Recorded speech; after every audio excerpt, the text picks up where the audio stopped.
Welcome to PSC Learn Plus. ഇന്നത്തെ question നോക്കാം. ഒരു ക്ലോക്കിൽ സമയം 8:20 ആയാൽ മണിക്കൂർ സൂചിക്കും മിനിറ്റ് സൂചിക്കും ഇടയിലുള്ള കോണിൻ്റെ അളവ് എത്ര ഡിഗ്രി ആയിരിക്കും? അപ്പം ഇതുപോലുള്ള ക്വസ്റ്റ്യൻ നമ്മൾ രണ്ട് ക്ലാസ് മുന്നേ ചെയ്തിട്ടുണ്ട്. കാണാത്തവരുണ്ടെങ്കിൽ അതും കൂടി കാണുക. അപ്പോൾ ഇത് ഒരേ മുകളിൽ ക്വസ്റ്റ്യൻ റിപ്പീറ്റ് ചെയ്യുമ്പോൾ മറന്നു പോകാതിരിക്കാനുള്ള സാധ്യത കൂടുതലാണ്. അപ്പോൾ ഇതിൻ്റെ ഇക്വേഷൻ എന്തായിരുന്നു?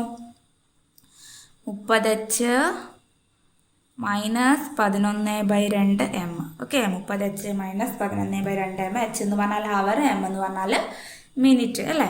ഇതിലിട്ട് കൊടുക്കുക 30 ഇൻറ്റു h എത്രയാണ് 8 -11/2 ഇൻറ്റു m എത്രയാണ് മിനിറ്റ് എന്ന് പറയുന്നത് 20. ഇനി ഇത് നമുക്ക് ക്യാൻസൽ ചെയ്യാം.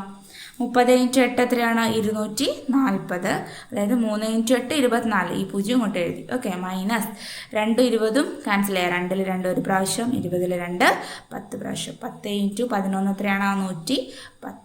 240 നിന്ന് 110 പോയാൽ എത്രയാണ് 130 ഡിഗ്രി. ഓക്കെ, 240 നിന്ന് 110 പോലെ എത്രയാണ് 130. അപ്പോൾ നമ്മുടെ ആൻസർ എന്താണ്? Option D. അപ്പോൾ നമ്മുടെ വീഡിയോസ് ഇഷ്ടമാകുന്നുണ്ടെങ്കിൽ വീഡിയോ ഒന്ന് ലൈക്ക് ചെയ്യുക, ഷെയർ ചെയ്യുക, ചാനൽ ഒന്ന് സബ്സ്ക്രൈബ് ചെയ്യുക. Thank you for watching.